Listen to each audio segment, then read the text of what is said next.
नमस्कार मंडळी, आज आपण या व्हिडिओमध्ये जमिनीच्या प्रकारानुसार आपल्या शेतामध्ये कोणते वाण निवडावे, लागवडीसाठी कोणते वाण निवडावे याची संपूर्ण माहिती या व्हिडिओमध्ये जाणून घेऊ. शेतकरी मित्रांनो, कृषीगंधा या यूट्यूब चॅनलवर तुमचं स्वागत आहे. तर मित्रांनो, आपल्याला जमिनीचे चार प्रकार बघायला मिळतात. त्यामध्ये चिबाड जमीन, दुसरी म्हणजे कोरडवाहू जमीन, आणि तिसरी मध्यम भारी जमीन, आणि चौथी म्हणजे भारी जमीन. भारी जमीन म्हणजे शेतकरी मित्रांनो, तिथे सर्व पाण्याची व्यवस्था तसेच त्या जमिनीत सुपीकता, न्यूट्रिएंट सर्व बरोबर उपलब्ध आहे. मध्यम म्हणजे तिथे न्यूट्रिएंट सर्व उपलब्ध आहे पण पाण्याची व्यवस्था नाही, अशी आपली मध्यम भारी जमीन. आणि कोरडवाहू जमीन म्हणजे तिथे न्यूट्रिएंटची पण कमतरता आपल्याला जाणवते आणि पाण्याची व्यवस्था कोरडवाहूमध्ये नसते. अशा आपल्याला चार. आणि चिबाड जमीन म्हणजे तिथे पाणी खूप मोठ्या प्रमाणात साचून राहते. तिथे बेडसुद्धा केले कापसासाठी, पराठीसाठी, तरी ते आपल्याला उत्पादन देऊ शकत नाही कापूस. तर अशी आपली चिबाड जमीन. तर या चार जमिनीच्या प्रकारानुसार कोणते वाण कोणत्या जमिनीच्या प्रकारात सरस ठरू शकते याची आपण संपूर्ण माहिती जाणून घेऊ. तर मित्रांनो, सर्वात आधी आपण चिबाड जमिनीबद्दल बोलू. चिबाड जमिनीत शेतकरी मित्रांनो, मागच्याच वर्षी मी व्यस 7067 वाण लावला, पण तिथे त्याने उत्पादन काढून दिलेले नाही. कारण शेतकरी मित्रांनो, चिबाड जमिनीत अजूनपर्यंत असा कोणताच वाण आलेला नाही की तो उत्पादन काढून देईल. तिथे शेतकरी मित्रांनो, वॉटर लॉगिंग हे प्रोसेस होते, म्हणून शेतकरी मित्रांनो तिथे मोठ्या प्रमाणात पातेगडसुद्धा होतात कापसाच्या. आणि कापूस हे ॲब्सिक्शन मोडमध्ये जातो, म्हणून शेतकरी मित्रांनो कापूस मोठ्या प्रमाणात पातेगड करतो आणि त्याची वाढ पण होत नाही वॉटर लॉगिंग झाल्यामुळे. तर अशा प्रकारे शेतकरी मित्रांनो, चिबाड जमिनीत कापूस लागवड आपण टाळू शकतो. आपण तिथे सोयाबीन दुसरं पीक पण सुद्धा घेऊ शकतो बेडवर लागवड करून. तर आता आपण बघू कोरडवाहू. कोरडवाहू क्षेत्रात आपल्याला दोन महत्त्वाचे कापूसवाण बघायला मिळतात आणि हे शेतकरी मित्रांनो सरस उत्पादन काढून देऊ शकतात कोरडवाहूमध्ये. ते म्हणजे राशीचे स्विफ्ट आणि दुसरे म्हणजे ते मायकोचे जंगी. हे दोन सुद्धा कोरडवाहू क्षेत्रात आपल्याला कमी कालावधीत येणारे वाण लावायचे आहे. म्हणजेच आपल्याला मोठ्या प्रमाणात उत्पादन कमी काळात काढून देईल असे वाण आपल्याला लावायचे आहे, कारण पाणी लवकर सुकून जाते कोरडवाहूमध्ये. तर इथे आपण हे वाण लावू शकतो.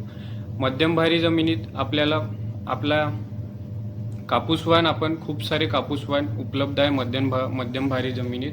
तर इथे आपण भारी कापूसवाण सुद्धा, आणि जर तुम्हाला दुसरे पीक घ्यायचे आहे तर आपण लवकर येणारे वाण सुद्धा पण या जमिनीत लावू शकतो.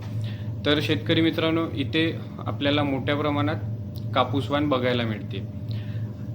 आणि भारी जमिनीत शेतकरी मित्रांनो आपण भारी कापूसवाण लावू शकतो, जे आपण तिथे आपण फळदडीचं पण नियोजन करू शकतो आणि मोठ्या कालावधीचे दीर्घकाळ चालणारे कापूसवाण पण आपण लावू शकतो भारी जमिनीत.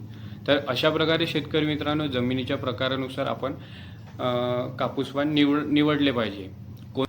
कोणत्याही व्यक्ती तुमची जमीन बघू शकत नाही, ते तुम्हाला स्वतः माती प्रशिक्षण करून आपल्या जमिनीत काय कमतरता आहे, मातीवर अभ्यास करण्याचा गरज आहे शेतकरी मित्रांनो, सरस उत्पादन काढायचं असेल तर.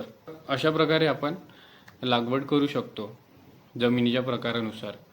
आणि त्यासोबतच शेतकरी मित्रांनो, आपण लागवड करण्याआधी आपल्याला कोणते निकष समजून घेणे गरजेचे आहे हे पण आपण जाणून घेऊ.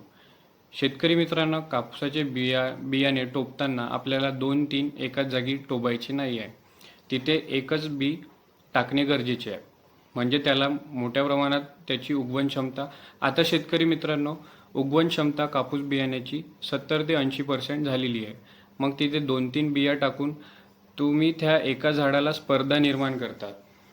एक जे कापसाचं झाड आहे, पराठी आहे, त्याला दुसरी पण साईडने पराठी एकाच जागी आली तर तिथल्या न्यूट्रिएंट्स एकाच झाडाला मिळणार नाही, तर दोन्ही झाडं घेणार आणि दोघांची पण वाढ मोठ्या प्रमाणात होणार नाही. वाढ फुटवेल, कमतरता आणि कापूस पण कमी होईल. म्हणून शेतकरी मित्रांनो, एका जागी एकच बियाणे टोबा, लागवड करा. तर अशा प्रकारे. आणि शेतकरी मित्रांनो, ज्यांची भारी जमीन आहे तिथे बागायत पट्टा पद्धतीने जर लागवड करत असेल तर तुमच्याकडे ड्रिप्स असेल ठिबकची सुविधा असेल भारी जमिनीत पद्धतीने लागवड केल्यावर, तर तिथे तुम्ही विद्राव्य खताचा मोठ्या प्रमाणात वापर करावा. कारण शेतकरी मित्रांनो, खताच्या किमती वाढू शकतात. तर हे विद्राव्य खत कापसाला लवकर लागतात. दुसऱ्याच दिवशी आपल्याला विद्राव्य खताचा रिझल्ट बघायला मिळतो. म्हणून शेतकरी मित्रांनो, जर बागायत शेती असेल आणि ठिबकची पण सुविधा असेल तर आपण विद्राव्य खताचा मोठ्या प्रमाणात खत व्यवस्थापन करताना उपयोग करावा. तर अशा प्रकारे तुम्ही जमिनीच्या प्रकारानुसार लागवड करावी. कापूस वाणाची निवड पण करावी जमिनीच्या प्रकारानुसार. आणि शेतकरी मित्रांनो, तुमच्या भागात जो वाण सर्वात जास्त लावला जातो तो वाण तुम्ही निवडावा.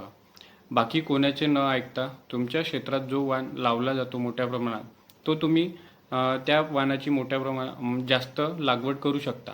बाकी तुम्हाला प्रयोगासाठी 2-3 वाण दुसरे लावू शकता, पण जो तुमच्या क्षेत्रात जास्त लावला जातो तो वाण निवडा. तो वाण तुम्हाला सरस ठरेल. आणि तसेच शेतकरी मित्रांनो, आपण मध्यम भारी जमिनीत मायकोचे धनदेव प्लस, बाहुबली, US कंपनीचे US 7067 आणि 4708 ह्या आणि मध्यम भारी जमिनीत आपण मोक्ष, सुपरकॉट यांसारखे कापूस वाण लावू शकतो. आणि जे भारी जमीन आहे, इथे आपण US 7067 भारी जमिनीतले वाण आहे. नुजेवाडीचे आशा, हे पण भारी जमिनीतले वाण आहे. तर अशा प्रकारे आपण हे वाण लावू शकतो. तर शेतकरी मित्रांनो, नेक्स्ट व्हिडिओमध्ये आपण टॉप 5 कापूस व्हेरायटी आपण हे पण जाणून घेऊ. म्हणून शेतकरी मित्रांनो, या चॅनलवर तुम्ही बनून राहा. तुम्हाला योग्य अशी माहिती मिळत राहील. योग्य आणि सखोल अभ्यास करून आपण माहिती देण्याचा प्रयत्न करू. शेतकरी मित्रांनो, व्हिडिओ आवडला असेल तर नक्की लाईक करा. इतर शेतकरी बांधवांपर्यंत हा व्हिडिओ शेअर करा आणि या चॅनलला सबस्क्राईब करा. धन्यवाद.